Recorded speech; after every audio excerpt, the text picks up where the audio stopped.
Δεν ήταν επεισόδιο, ούτε μια ένταση στο δρόμο. Ήταν η ντροπή μιας χώρας που δεν βλέπει πια τον κόσμο. Ένας άνθρωπος που πάλεψε μια ζωή με τις πληγές, να φωνάζει με σπασμένη φωνή πως δεν αντέχει άλλες χρυσές πληγές. Και το ρίξανε στο χώμα, σαν να ήταν βάρος, όχι ψυχή. Κι ό,τι πόνεσε μια ζωή ολόκληρη, το ποδοπάτησαν μαζί.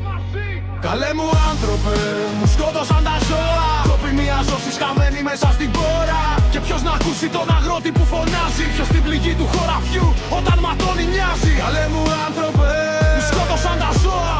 Κι ό,τι έχτιζα με υδρότα, το πήρε η ντροπή τους, όχι η μπόρα. Αγρότης δεν ζητά λουλούδια, μονάχα γη να πατήσει, να ανασάνει από τα χρέη, να μην βλέπει τη ζωή, να γλιστρά και να χτυπήσει. Μακράτη που δεν έχουν ντροπή, το σπρώχνουν πιο βαθιά στο χώμα. Κι όμως εκείνος ακόμα με καρδιά που δεν λυγίζει σηκώνει το σώμα. Γιατί ο άνθρωπος της γης έμαθε να σηκώνεται κάθε φορά. Και η φωνή του όσο κι αν σπάει, μένει αλήθεια καθαρή και δυνατή ξανά. Καλέ μου άνθρωπε, μου σκότωσαν τα ζώα. Κόπη μια ζώσης χαμένη μέσα στην πόρα. Και ποιος να ακούσει τον αγρότη που φωνάζει, ποιος στην πληγή του χωραφιού όταν ματώνει νοιάζει. Καλέ μου άνθρωπε, μου σκότωσαν τα ζώα. Κι ό,τι έχτιζα με υδρότα, το πήρε η ντροπή τους, όχι η μπόρα. Γέφυρα, κι αν μας θεωρούν εμπόδιο, θα γίνουμε ο δρόμος.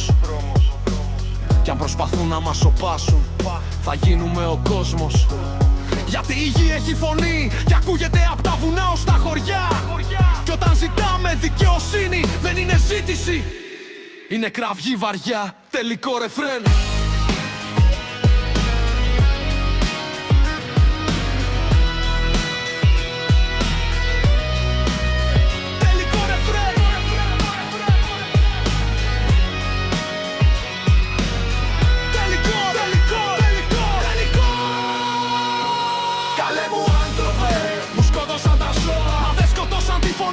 Θα βγει μπροστά για όλους όσοι ζουν απ' τη γη, μα πεθαίνουν απ' την αδικία.